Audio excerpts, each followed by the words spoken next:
Hello, everybody. This kind of evolved over the years. We've all known that the FCC problems were going to take place, and there was 5 or 6 doors that still had to close first. And I think we've gone through most of those doors now, and they've closed behind us, and there's not much left. And it's no longer they're coming, they're here now. So you're going to learn a lot today about why it's important to get signed up with the FCC. And I want to introduce Glenn True, this is his idea. It evolved from the last meeting we had to, why not, let's actually get our hands dirty and show everybody how to get signed up. And we brought Bill Ruck down from San Francisco, who's an expert with FCC and worked with them before. We have Scott Woolley from Lectrosonics, who's replacing Gordon Moore, who had a death in the family. And of course, Glenn True. I'm going to hand this over to Glenn True now. Good morning. Let's start with who here uses wireless microphones? Show of hands. All right, it's like 105%, looks like. All right. So who here is registered with for wireless microphones with the FCC? Okay, maybe 2%. Okay, so that kind of gives us a good starting point because when I first started using wireless microphones 35 years ago in television, the first transmitter I ever used was made by Thomson Labs, which was owned by CBS, basically a bench-made system. And it came in, and the chief engineer saw us playing with it, the sound guy's playing with it. And he says, "What are you doing? This is a transmitter. It's regulated by the FCC." And he says, "Just like when we sign on the TV station in the morning, you're supposed to announce the call letters of the station to identify it," which we kind of rolled our eyes at, right? Like we've been doing for 35 years. So we thought it'd be even cuter if we added our own little touch to it. So what we do is we turn the transmitter on, announce the station call letters, and just like we do in the morning when we signed on the television station, we sang the national anthem. Right. And so that kind of gives you an idea of how little seriousness we gave to the idea of treating the transmitter like it was like an actual station, which it is. Even though it was regulated by the FCC at the time, 35 years ago, it was never really enforced because it really never bothered anybody. But I'm afraid that those days are over. It's something that we have to take very seriously now for several reasons that our guests will get into. So what we're doing today is talking about the history of wireless microphones, the FCC compliance, the reason we're able to get by for so long without taking it seriously, why we need to take it seriously now, and then the process of actually registering the microphones and getting a license with the FCC. The FCC, we have a lot of people watching online around the world, so I'll say that the FCC is the United States agency for regulating radio transmissions. In Canada, the agency is Industry Canada. And the Canadian rules are very similar in a lot of cases to the U.S. rules, but there are some differences. But around the world, it's becoming more and more important to have the wireless microphone frequencies licensed for the user. So I think it'll be interesting for everyone watching here in the audience as well as online because it's going to impact everyone. So even though we're talking about the FCC in the U.S., it's going to affect everyone using wireless microphones. So like John mentioned, we had planned to have Gordon Moore here, who is vice president with Lectrosonics, and unfortunately 2 days ago he lost his mother. So we all know he needs to be with his family. So in his place came Scott Woolley from Lectrosonics. Scott is an engineer, like all the people at Lectrosonics, or most of them, who may be involved in sales. Lectrosonics is very strong with engineering staff, and that includes Scott. He has an extensive engineering background. His territory with Lectrosonics is the western part of the United States, so we're very lucky to have him today. So Scott's going to give us his take on the FCC licensing situation today. Scott? Thank you. Well, I'm happy to be here. Yesterday I was at home and got a call and was invited to come. Now, one thing I noticed is most of you are wearing jackets, and you notice I'm wearing short sleeves. This is warm for me. When I left home yesterday evening, it was snowing, And I believe probably right now at my house in Salt Lake City, it's probably around 25 degrees. So this is pretty comfortable to me. It's maybe a little chilly to you. So I love coming to LA. I actually grew up in the Valley. I won't tell you the story of how I ended up there. I happened to marry a Utah girl, and that's kind of the story. So there's two important events happening today. There's probably more than that, but the most important one, of course, is this. And then close behind it is the President of the United States and leaders in Congress are meeting today for the first time in 6 weeks to discuss what we've been calling this fiscal cliff. And there's something in common about both of those. Both of us are talking about how we allocate scarce resources. See, all the problems that are occurring financially in the United States are really just a disagreement between how we get the resources and how those resources get spent. That is the fundamental disagreement there. And that is actually the disagreement and the challenges that we face today with the wireless spectrum. If you think about it, and you'll hear a lot of us say the same things over and over again. See, the important things, how you tell something's important is, you hear it multiple times. It is repetitive. So listen for those things that we're all saying. But if you think about 20 years ago, or even 10 years ago, and today where we are with devices and equipment that require the use of the RF spectrum, radio frequency spectrum. There's simply things that a few years ago we didn't have requirements for. Since the progression in the internet, now we all have to have wireless routers at home. And we want to use Bluetooth. We want to be able to sit down in our car and link that up to our car using Bluetooth. We want our controls for our games to be wireless. And so that has taken this scarce resource of radio frequency spectrum, and it's put great demands on it. And that's what's led us to this situation today. Now, we can look at other types of scarce resources and what's occurred in the past and see how society handled that. And that will give us a great understanding of how that will probably affect us, whose livelihood is dependent on the use of that RF spectrum. So let me just give you an example of water in the West. The West is generally pretty dry, but there are these rivers. We'll talk about the Colorado because Los Angeles does get some of their water from the Colorado. The amount of water that flows down the Colorado is set. It's limited. Now, some years there's more, some years there's less. But to manage that resource, dams were built to make that more consistent. And then there's a couple of things that occur. If you need water and you don't have water, you can go and try and find more. And once you reach the point where you can't find more, your only other option is to take it from somebody else. And there's ways that you do that. You do it through legislation. You do it through lobbying. You do it through spending money. So we're fighting some big pockets who want access to a lot of this RF spectrum that's out there on it. So could you change to the next slide for me? And just kind of, I want to read this line on scarcity. When you think about it, this is what we're dealing with.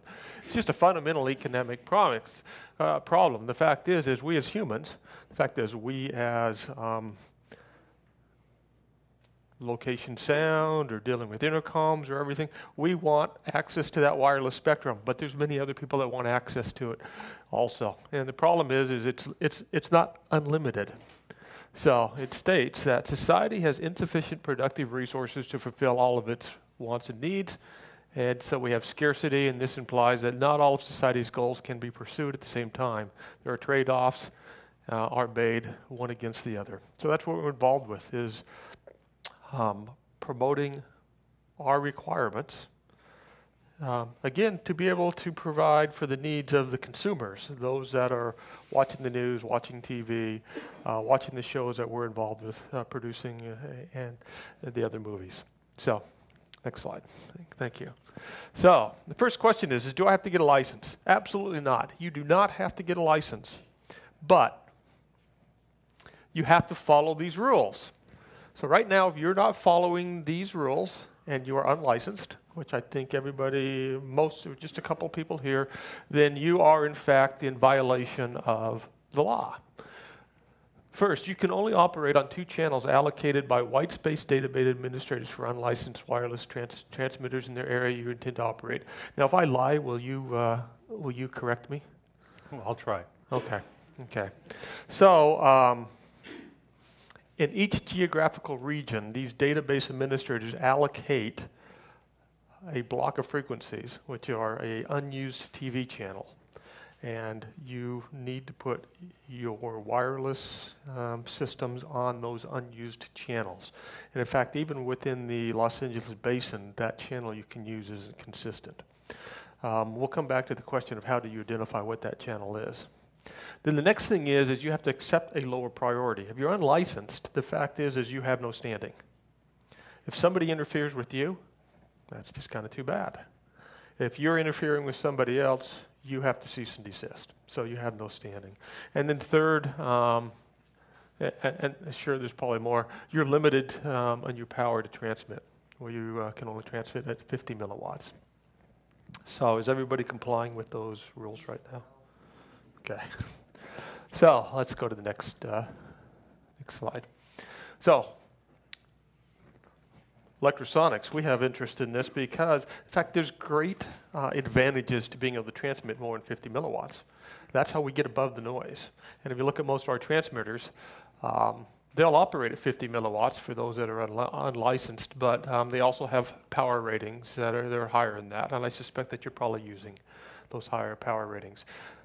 So you have to get above the noise. And you get above the noise by having more power. And if you can only operate at 50 milliwatts, it's very likely you can't get above the noise. And if it happens to be, you see, the other people that are unlicensed, in fact, there's a group of individuals that are using wireless microphones. In fact, we think there's millions of these wireless microphones out there that really do not have a big advantage that you do. They're not in that category of broadcasters and producers of movies that can even become licensed.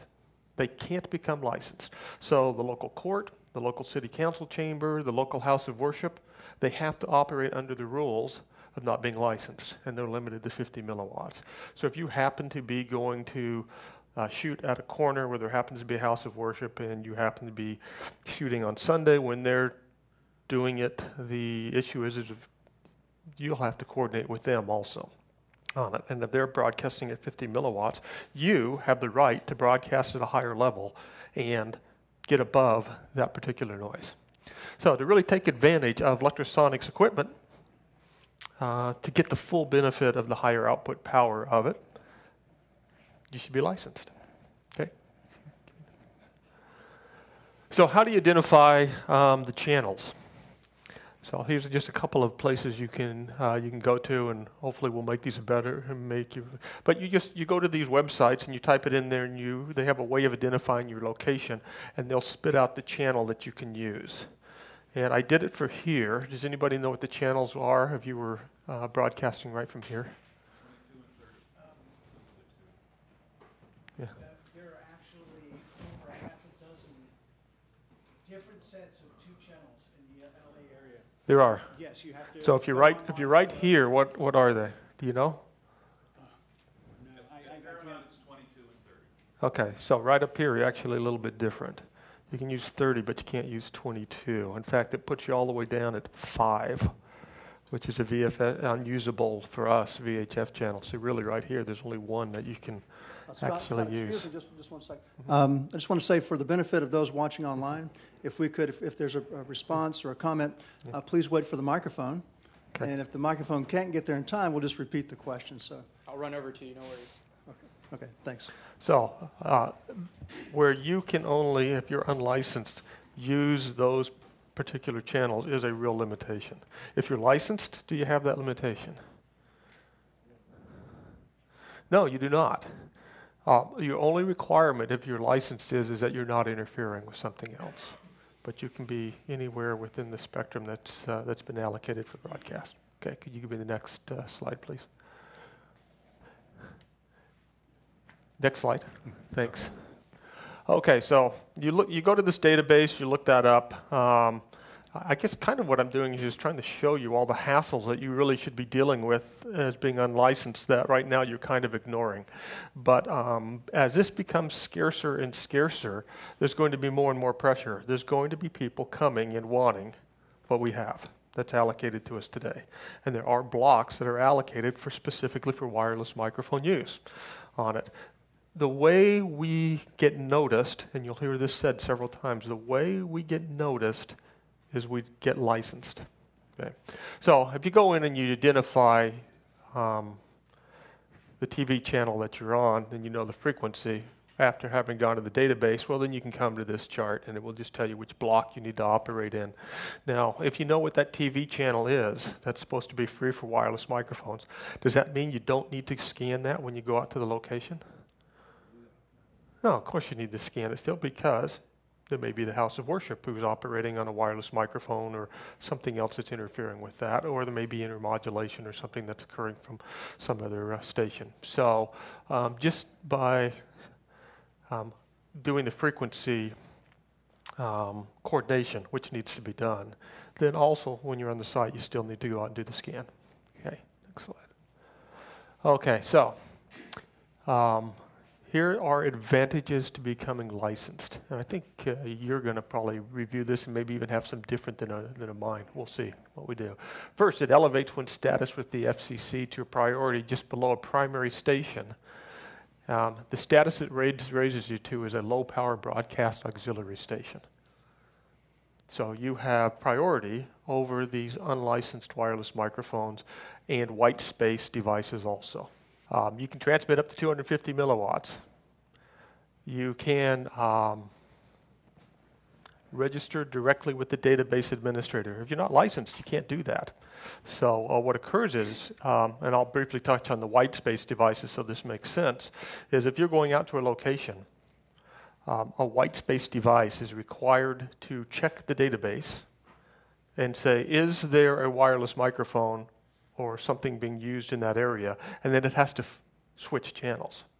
You get priority, and so this allows you to directly go in and register with the database administrators. If you're not licensed, then you have to go through the FCC Commission.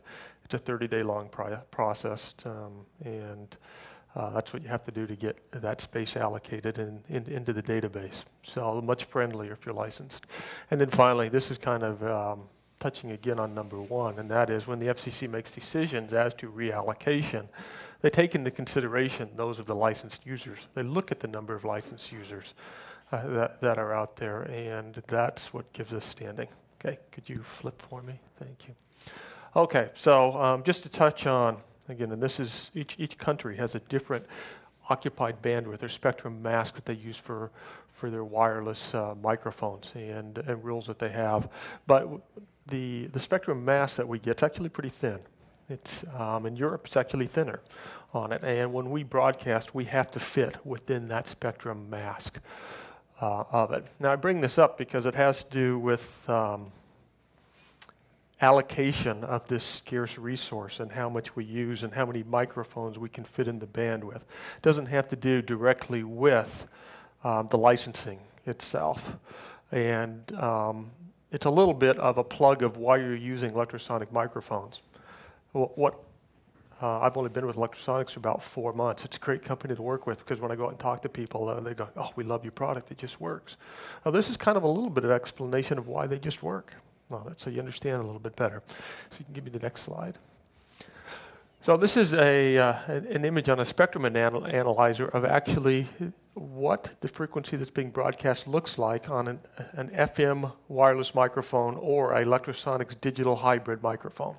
See, Electrosonics uses digital technology, but we do the broadcast within in a mechanism that's FM. So we use the minimum bandwidth, and it also tends to not cause intermodulation issues. Next slide. Yeah, when you broadcast digital, it's generally broader It has these broader sleeves that occur. And so when we try and fit that in the envelope that's been allocated to us, give me the next slide, this is the problem we end up with. We actually can't broadcast with the full power. We're limited down there. So if you look at a lot of wireless microphones, they'll be down at 10 milliwatts, 30 milliwatts, particularly digital ones, just because they can't fit in that. So we have the ability of using all of that, 250 milliwatts of that, by having this digital hybrid technology that we do. And that allows you to get the greater reach, the greater distance, the less dropout that you get with Electrosonics microphones. Digital, one of the things we've heard is we don't have to worry about intermodulation on digital. Well, here's two digital signals being transmitted, and of course you can see on the side the intermodulation that is occurring there. So there's certainly not, they don't have problems with that when you're using strictly digital microphones. Next slide, please. I'm just about there. Yeah, we have this real neat thing that occurred with an FM signal called the capture effect. See, we just need to get 3 dB, maybe 4 dB above the noise level, and the receiver will lock onto that signal and capture it, and we'll be able to work on it. So you have a 50 milliwatt microphone that doesn't use this technology, and another 50 watt microphone, and of course your transmitter's a little bit closer to your receiver. You'll still lock onto it even though there's maybe another microphone on the close to the same frequency, and you'll lock onto it. That's something you don't get with digital, strictly digital technology microphones. You have to get about anywhere from 12 to 14 decibels. Now, each 3 dB is twice the signal, and 10 dB is 10 times the signal. That means with the digital system, you would have to hit your receiver at 10 times the strength as the other signals in the region to be able to lock onto it and work effectively on it. Okay, next one. One of the things that occurs on an analog microphone is, by nature, FM is noisy. You said, just a second, Scott, didn't you say that you transmit FM? Yeah, we transmit this digital signal via FM. When you're transmitting actually an analog signal, due to the noise that we pick up there, the way we handle that was a compounder, and it's fairly effective, but we squish the audio down, we transmit it, and then we expand it back out on the other end. And that helps us with the noise problem. But there's artifacts, and in fact, most of you have probably heard that, particularly if you're recording music or a cymbal crash or anything like that. And even those high frequencies can affect the voice that we hear in there. So you don't get that transparency. That's why an Electrosonics microphone basically sounds like it's wired. Just because what you put in this end on your transmitter is basically when you get out on the other end from an audio standpoint. Okay.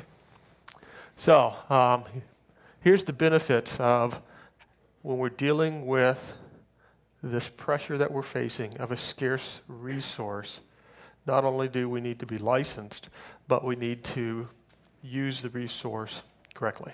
So some of the benefits you get with Electrosonics equipment is, of course, the efficient use of the RF spectrum, its inherent noise immunity. You get the maximum transmitter output, and it's compounder free. And you basically get a flat frequency response from the lowest octaves all the way up to 20K on it. So some quick advantages there. I think I'm about there. Any quick questions before we go over and actually go through the process of how you get your license and some other things that we want to emphasize? Just wanted to add one thing about relating to a white space database. And it's about time. And you mentioned that if you don't have a license, you can register in 30 days later. If you do have a license, you need to know that the stationary devices are only required to check in with the white space database. What's a day? Right? Once every 24 hours. Yeah. A portable device is required to check into the database once an hour. A mobile device, which can travel around quickly, once a minute. So, are you going to touch any more detail on that, or maybe? Well, look, I can answer a little bit. I'm going to look at it from a Please different elaborate. perspective. But currently, the only areas that have a white space administrator is the East Coast, Northeast Coast, and they're gradually rolling out, and hasn't I don't know when the date is for California, but it's the issue is that if you know that Tuesday you're going to be at this particular set of coordinates, you can register that in advance, and that way the fixed devices will hear about it in enough time to shut down before you go there. But a registered licensed user eliminate all the white spaces for that entire TV channel, have to shut down for 1 kilometer radius of whatever location you give it.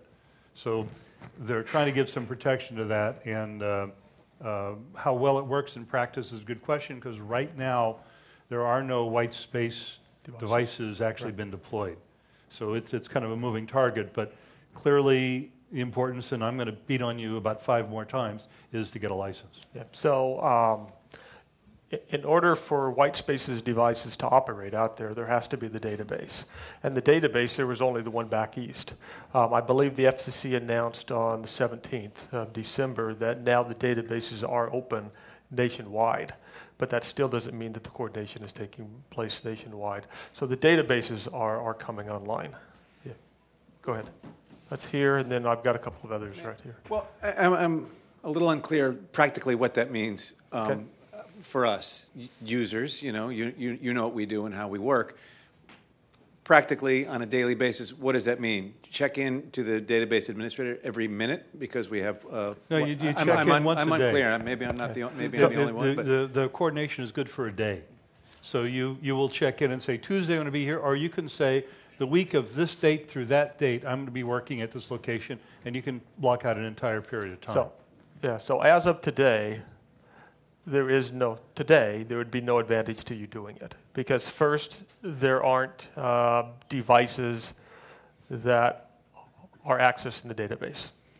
And the databases are just coming online. So, but it's coming. And when it comes, we don't know exactly when that occurs. It may be sometime this year, but it's coming. And so this is the process that the FCC has set up.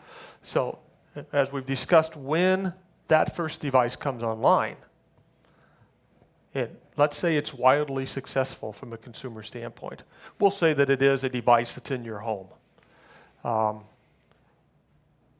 When you go to a location that is a kilometer away from that, you would go into the database, so you know you're going to go do a shoot there. If you go into the database and you enter that information in, then what will occur is that station, that white space device, will go, remember, it's connected to the internet. It goes across the internet, it reads the database, and it says, oh, this is where I'm at. And someone is coming that's licensed with a wireless microphone. I have to vacate that channel that they're going to be on. And it will switch and try and take another channel. That's what it will do. And practically, again, we're a wireless operator. We have a dozen, 15, 20 mics spread across. You would register all of those channels.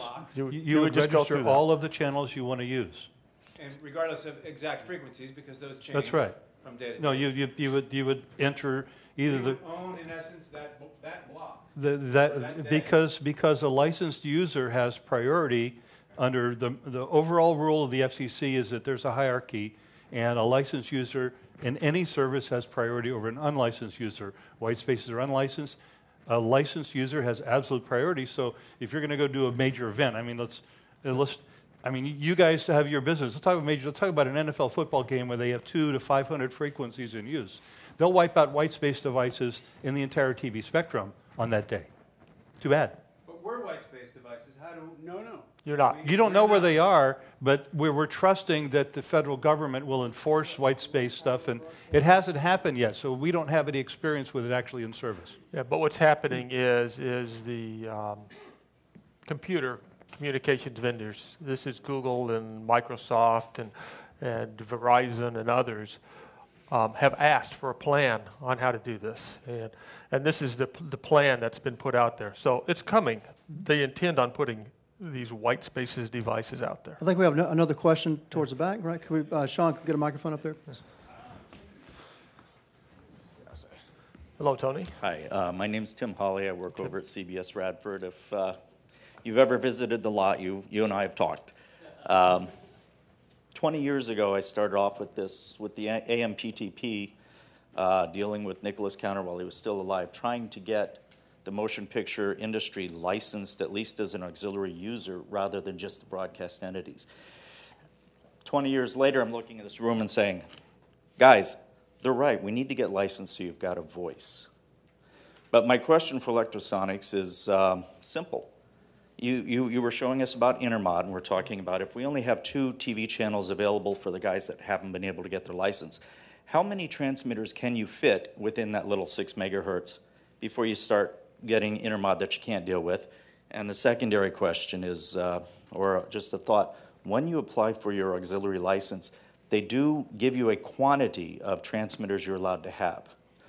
So as, I think it's Bill, I'm not sure. You can have as many as you want. Right, but I mean, they list that number on the auxiliary license. So be aware when you apply, ask for the sky. That's about all I can offer. I'll bring that up when I get to that part of the form. Yeah, and my question isn't as simple as it sounds, because there's always other stuff that's there also that is causing intermod, and there's the TV stations which we're dealing with intermod, and so that spectrum isn't free. So you could theoretically say, well, what if nothing else was out there? How many channels would be the broadcast? Well, there isn't. That's nothing else out there. A digital channel on a different station does cause intermod problems within the channel that we're trying to broadcast on. So really, I guess the answer to that is you need to do frequency coordination, Tim. And then I guess I'm going to put this question back out there. What are you finding from a practical standpoint that you're able to put on there on a single channel without a problem, a TV channel? Any input from that, what you're finding? So I think the question is, how many transmitters can you put on a single television channel, typically? Yeah, so in a block, we have 256 channels, which Which covers about 5 television channels. Well, yeah, just about there. So that's where we've spaced them right now. And theoretically, you'd be able to use all of those, but in practice, you can't. So in my experience, I've been able to get like 5 wireless microphone transmitters on a single television channel. That's assuming there's nothing else there, and that would be the maximum. The NFL guideline generally is 300 kilohertz spacing for wireless mics in any given channel. So at 300 to 6, that's the 6 megahertz divided by 300. At 60 divided by, you can put 20 mics in a channel, right, assuming everything is about right. Which never happens. So in practice, we've seen, I think there's some places you can use 8 pretty easy, but probably here in the basin, you'd be limited to that. But we do have where, we pre-coordinate 8, but again, that's something that many of us at Electrosonics don't like, is we have this chart that says, here's 8 pre-coordinated frequencies that you can use. Well, the problem is it's an oversimplification. It doesn't take into account what else is out there. So that's why I asked. I said, what are you experiencing here? When you go and do a scan and you start dropping your stuff in there, what are you finding you actually can use? I think that's the best answer. Okay. Well, I want to thank Scott for coming out and for giving us the foundation, the background for what's to follow. And I met Bill for the first time yesterday, although I've known of him for years. Bill, among other things, was the frequency coordinator for the Olympics in Greece. Well, no, I did audio for the Olympics. I frequency coordinate San Francisco.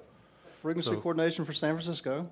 I've heard him referred to many times as the frequency coordination guru. And after speaking with him yesterday, I'm sure that you'll agree today that he's extremely knowledgeable and certainly an authority on the topic.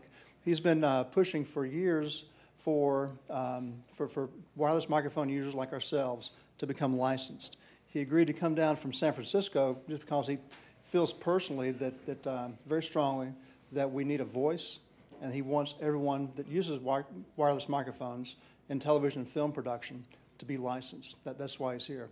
We're going to have another presentation from Bill, followed by an actual guiding through a person, Agamemnon Adrianos, sorry. He's going to be my victim. We'll go through the process of actually registering with the FCC. So, Bill, I'll hand it over to you. Thank you, Glenn. And I'm actually going to say almost the same thing Scott's saying from a different perspective. And you'll be hearing the hammer coming down saying, get a license, because it's really become important. And I've learned that from doing that. I'm going to look at it more from a spectrum management regulatory standpoint rather than a wonderful device standpoint. So this will same story with a different perspective. What we have today didn't just happen. It was a long history of evolution. Here we have a picture of an RCA radio mic, a type BTP-1A. It weighed 6 pounds, used 4 tubes, operated at 26 megacycles, and this was state-of-the-art in 1955. There's actually some portable microphones that NBC custom made, had made for them before that, but this is one of the earliest radio mics. So how would you wire one of those up on an Actress today? You know? And then, of course, we have the Vega mic, which I did not have a fond spot in my heart for. This was a system that gave wireless microphones a bad name because the transmitter was not crystal controlled. It wandered around, so the receiver had a very aggressive AFC to follow the transmitter as it drifted.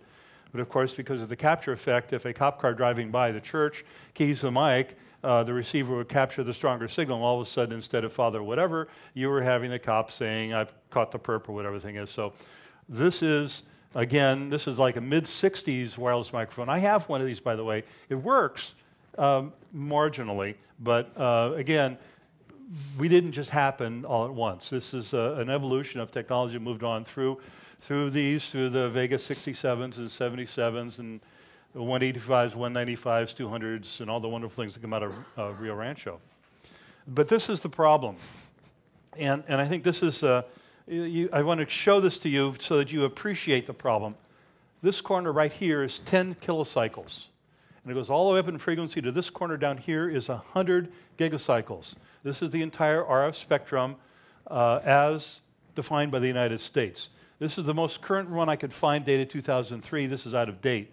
But every single frequency from 10 kilocycles up through 100 gigahertz is allocated to some service. So when somebody comes along and says, I have this wonderful new idea for some new technology, they have to find spectrum, and they can only find spectrum by gobbling it up from somebody else. So there are no empty spaces in the allocations, go all the way through all of these frequencies. It's all in use by somebody. And Scott, I got a question for you. Mark Twain said, whiskey's for drinking and water's for fighting over.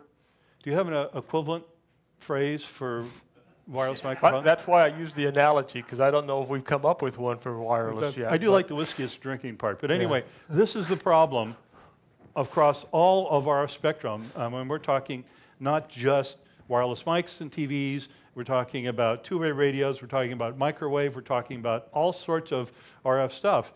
Because today, everybody wants to do things without wires. Historically, it was wireless because it was telegraphy that didn't have wires, and that was a British term. It's still used wireless in Britain, but in the United States, the change was changed to radio. And that was, wireless became obsolete, but now the computer guys have taken over and they go, oh, we have to be wireless. No, it's radio. Anyway, we use radio frequency for doing that, but this is how complicated the spectrum is. And that's how messy it is, and that's why there are these huge battles being fought at the FCC over who gets to get what, because there's nothing that's unused. We're going to talk about television here, and to give you an idea of the TV channels, what their frequencies are and how they're allocated, we have low-band TV. There's channels 2, 3, 4, and 5, and then there's a band of frequencies, radio astronomy, and other services, and then channels, 2, 3, 4, 5, and 6 goes from 76 to 88, and then 88 to 108 is FM broadcasting. So these are referred to as low-band television. Low frequencies, large antennas. The next band is high-band TV, and that is channels 7 to 13, and operates between 174 and 216 megahertz. One of the things that is one of my pet peeves is that a certain company that sells transmitters and receivers sell them in the above 216 megahertz. Well, that is a band reserved for auditory assistance to the hearing impaired. It is unlawful to use that equipment for production audio.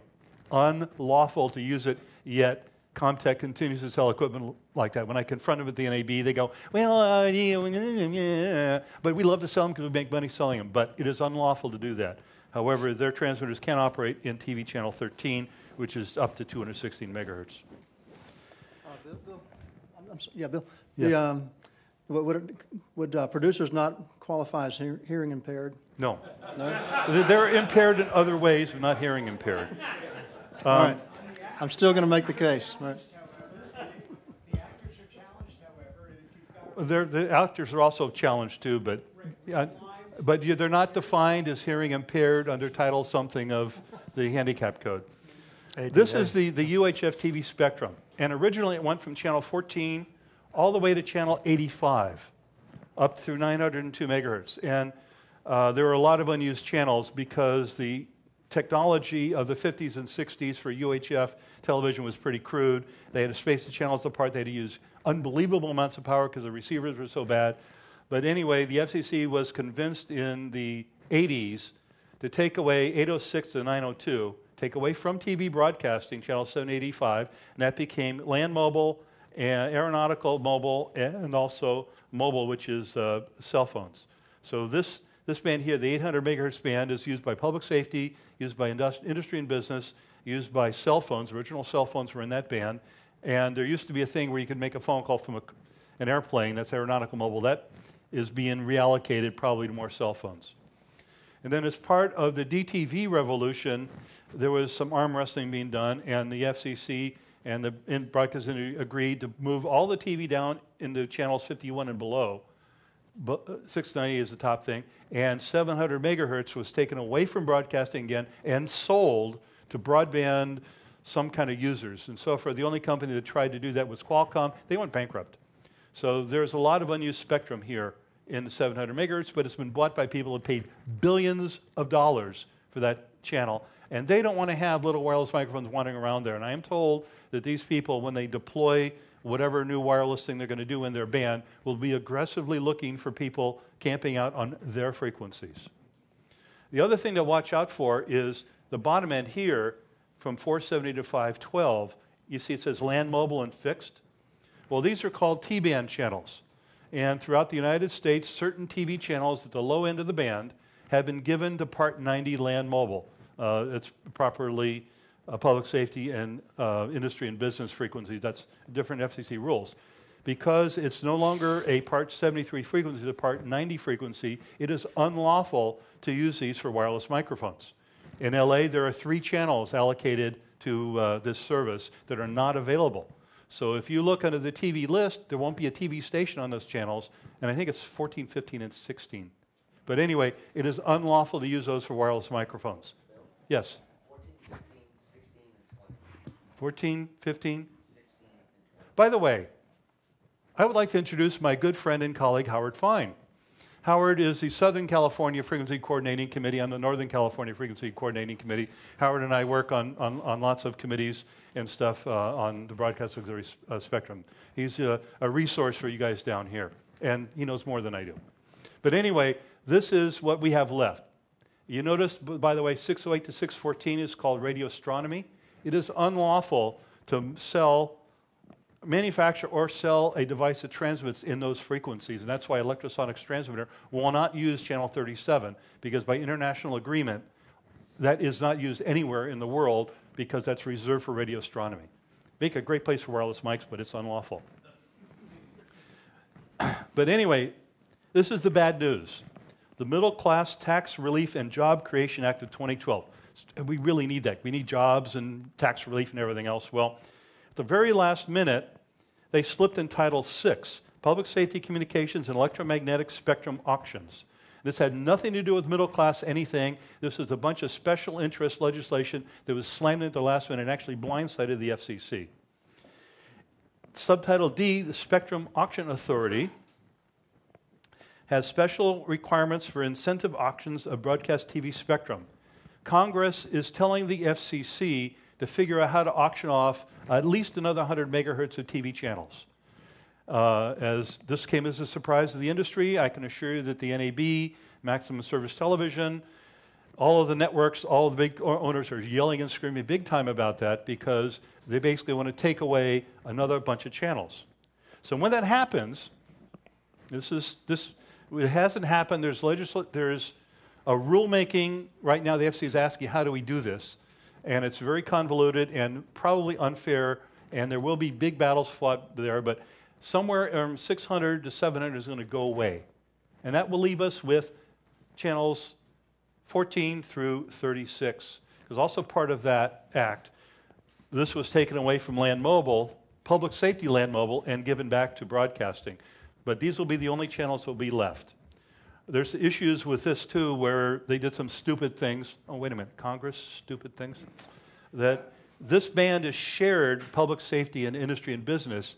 The legislation takes away the public safety people, doesn't give them any replacement spectrum, but it leaves the industry and business people still there, so they can't use that for anything else. So that's another open subject of how that's going to be sorted out. But when we only have channels 14 through 35, that's 21 TV channels.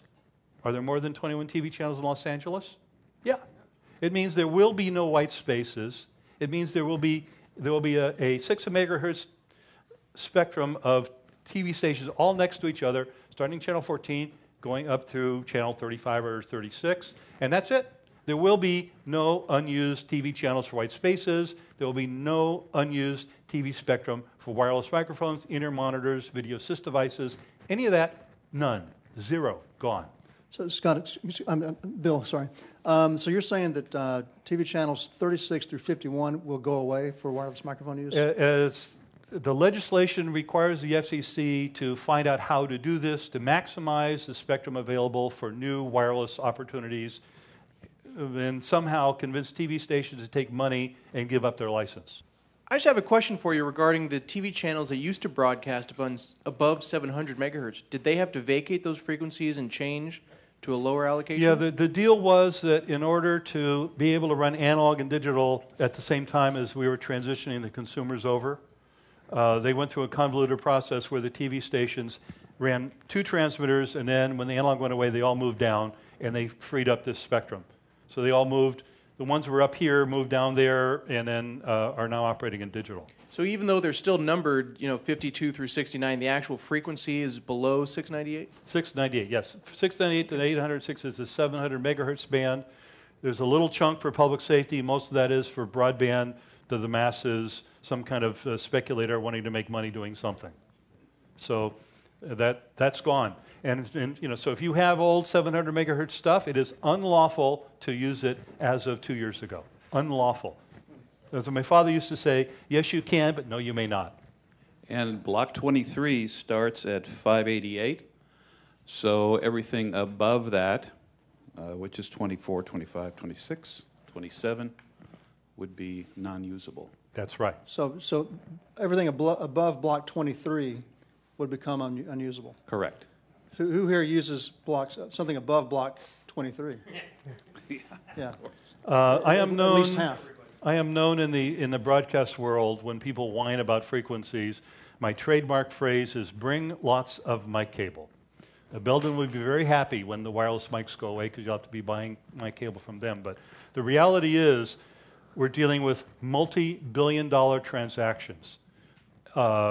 The TV people, their income is going to go away. They're fighting it big time. There's a huge amount of money on the table here. And the saying, when the elephants fight, the mice get nervous. Well, as unlicensed users, you're the flea on the back of the mouse. So that's why that's the biggest reason right now to get a license is so that you can come to the FCC. Because one of the things that happened in the 700 megahertz DTV conversion, the FCC was asked about wireless mics, and the FCC said, oh, well, we looked in our database, there's only a couple hundred people there, so it doesn't count. Okay? Well, that couple hundred people were like 1% of the users. And the reason why you can now operate unlicensed is because the churches screamed to Shure, and Shure had their people leave suitcases full of pictures of dead presidents, and all of a sudden this exemption came up. Under international law, every frequency has to be licensed by each government. The FCC can issue a license, like W something or another, or they can license by rule. And what they did was temporarily licensed by rule wireless microphones with less than 50 milliwatts. And that is a temporary thing till they figure out what they're going to do. But ultimately, it becomes moot because when the big boys put the billions of dollars on the table to pick up to the 600 megahertz spectrum, this is what's left. That's all that's left. Yeah. And I just want to emphasize VHF mics, by the way. Okay, I just want to emphasize that when I asked who uses blocks 24 and above, more than half the hands went up here. And so what Bill is saying is that that spectrum is seriously at risk. It's very seriously at risk. Yeah, and if you recall, several years ago, we talked about blocks 27 and 28 being at risk. A lot of people own blocks 27 and 28. They're still being manufactured and sold while they're at risk. There's a lot of concern. And at that point, it was mentioned why it was important to register your license your wireless microphone channels so that you'd have a voice to help prevent that from happening. So blocks 27, half of block 27, all of block 28 is now illegal and unusable. That same thing is at risk for blocks above 24. So that's how important this topic is. And that's what's left, 14 to 35. Unfortunately, while I love twisting wires together and doing all sorts of engineering kind of stuff, and one of the things that I do is I volunteer to maintain a historic radio station with the Park Service that has ancestry going back to 1905. So I'm very much a radio guy, but this is something called the FCC Rules and Regulations, and that is a 3-foot shelf of the rules printed on very thin paper. And those regulate any form of communication in the United States. Each country has their own equivalent to the FCC. Great Britain, for example, they privatized it. And so when the NFL went over there to do a game, they had to deal with a private company that was very interested in extracting the licensing fee for every single frequency they wanted to do. So it's been privatized in some countries. But in our case, we're dealing with Part 74, Broadcast Auxiliary. And I'm going to quickly run through some of the rules. Your handouts have more detailed rules. You can go online and get all of them for free. Do not pay money to buy a set of rules. You can get it online from the government printing office for free. So when you get a license, the people will send you saying, oh, you have to have all this stuff. No, you don't. But you can get it for free online. But anyway, Part 74 is Broadcast Auxiliary. Subpart H is Low Power Auxiliary Devices. A motion picture producer, a television program producer, and wireless video assist devices are defined in Section 74.801. These are the frequencies that low-power auxiliary stations. There are more frequencies that are available to Part 73 AM, FM, TV stations that you wouldn't be eligible for, but as a motion picture producer or a television program producer, you can use low-band TV, the first 2 frequencies, high-band TV. You can use 470 to 494 except in Hawaii. And there's some licensing things that I'll point out later. 494 to 608 and 614 to 698. Again, 608 to 614 is channel 37. That's radio astronomy. It's not available. But these are the frequency bands today that you can use. This is what you can use. It's the transmission of cues and orders to production personnel and participants in broadcast programs and program material by means of a wireless microphone worn by a performer. So this is the scope of what you're allowed to do, which describes your business. You have to be licensed, and this is the procedure to do that. That's a section that says how to do that. And finally, and just kind of wrap up, very similar to what Scott said, but why hold an FCC license? First, it's required by law. It's federal law. It's required. Just because you haven't been caught doesn't mean it's not required. Yes, you can do 120 miles an hour down Highway 5, but at some point you may find yourself pulled over by a guy in a black and white car. But it is required, never been optional. A licensed user has standing over an unlicensed user. One of my colleagues in the communications engineering firm I work for is Philip M. Kane, PE, Esquire, retired regional director of the FCC. So standing is a word that I've learned to use. Standing is a legal term that says that you actually can get involved. So if you're here and there's somebody there and you're getting interference, you can say, hey, Fred, I've got W something or other license. Where's your license? Fred goes, I don't got to show no stinking license, okay? You could. You have the right to tell them to turn it off. You can call the FCC and say, hey, I'm W something or another, and Fred over there is causing me interference. They're not going to come running out to solve it, but you can complain to the FCC because you have standing. That's why having a license is important. A licensed user has standing over white space devices because those are unlicensed devices. And that's why you go on the database, say, hey, I'm W something or another, and I'm going to be here, and white space devices are required to clear that frequency for you. And finally, as I pointed out with the regulatory silliness going on today, a licensed user has standing in actions with the FCC. So you can write a letter to the FCC saying, hey, I'm W something or another, and this is really a bad idea, and they will put that into the we have to think about it pile. If you write in saying, hey, I'm a sound guy, and this is really a bad idea, they go, oh, that's nice, and they'll put it in the we're not going to deal with it pile. So the difference of having a license allows you to be counted. You can raise your hand and say, hey, this is a bad idea. They have to at least acknowledge that. Again, you're not leaving a suitcase full of pictures of the dead president. Not that that would ever happen in our government, but this is a battle that's going to be fought out by very highly paid consultants and lobbyists, and so we're not going to play at that level in this room, but still, if you have a license, you can do that. So, in summary, and I put in as big a letters as I could fit on the screen, if you depend on the use of wireless microphones and wireless FB for a living, most of you do, you should hold a license. That's my conclusion. And so, for those of you that aren't into radio communications, the letter AR, sent as one letter, is a shorthand for end of message. So we have we're going to quickly ask a couple questions, and I'm going to get Ag up here and show you how to fill out the form. But before we go to that question, while we're sitting up for it, I don't know if you can go back to several slides, but where you described who was licensable. Okay, that's a motion picture producer and a television program producer. Right. And TV and radio stations and cable companies and other things too.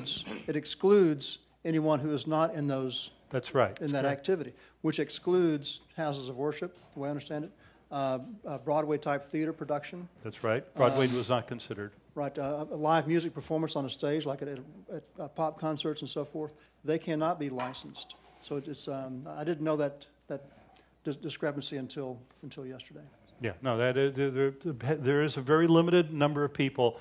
And Howard and I are members of a group called Engineers for the Integrity of Broadcast Auxiliary Services, and we have been filing various things with the FCC, and we did file an extensive response to the ongoing notice or proposal of rulemaking on wireless microphones and revisions to Part 74H. And we're very strong that we don't want to have any more people involved in that. The only people we're looking for are radio program producers. So if you're an independent person doing a radio broadcast, right now you're not really covered. But that is clearly the intent is supporting a broadcast radio station, Part 73.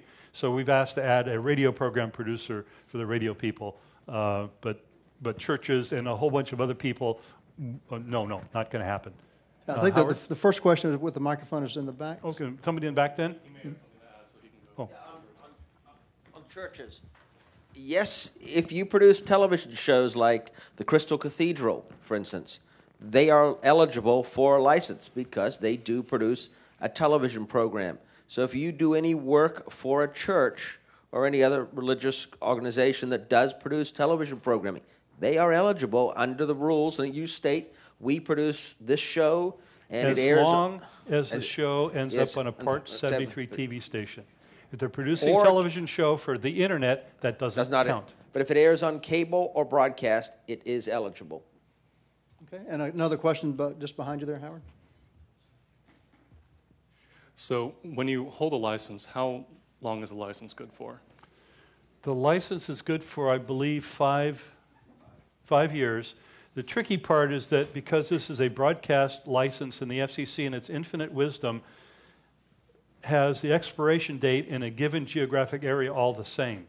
So it depends on when your first license will not be for 5 years, it'll be for whatever's left in the license period for your physical area, and then it gets renewed, you'll renew it for another 5 years. They changed it? It's 5 years now from that date.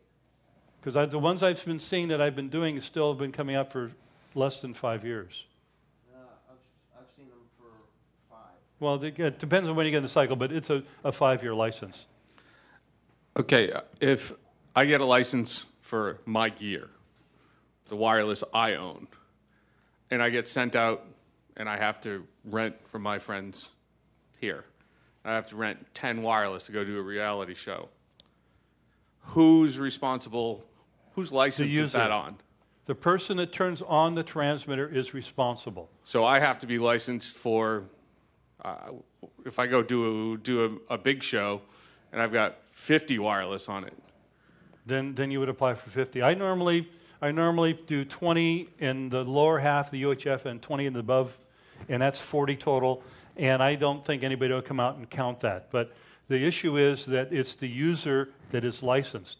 And so if a rental company says you can use our license, that's unlawful. The user is the one that has to be licensed. And it's only the number of transmitters that are turned on. So if you own 100 wireless mics and turn on one of them, you only need that, only one counts. So it's the license. The license applies to the number of transmitters in use, not owned or rented or anything else. But we never have any idea. Well, I can't speak for everybody here, but I have no idea whether I'm running 1 tomorrow or I'm running 50. Well, I normally put in 20 as a reasonable number. There have been several people say, no, I do reality shows where I need 50. Okay, I put in 50.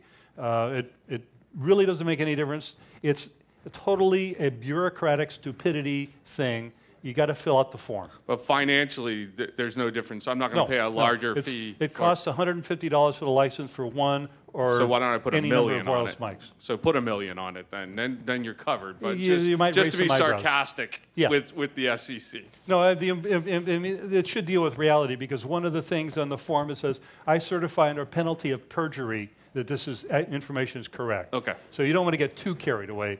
So there's a reasonable thing. So let me get Ag up here, and let's actually do one.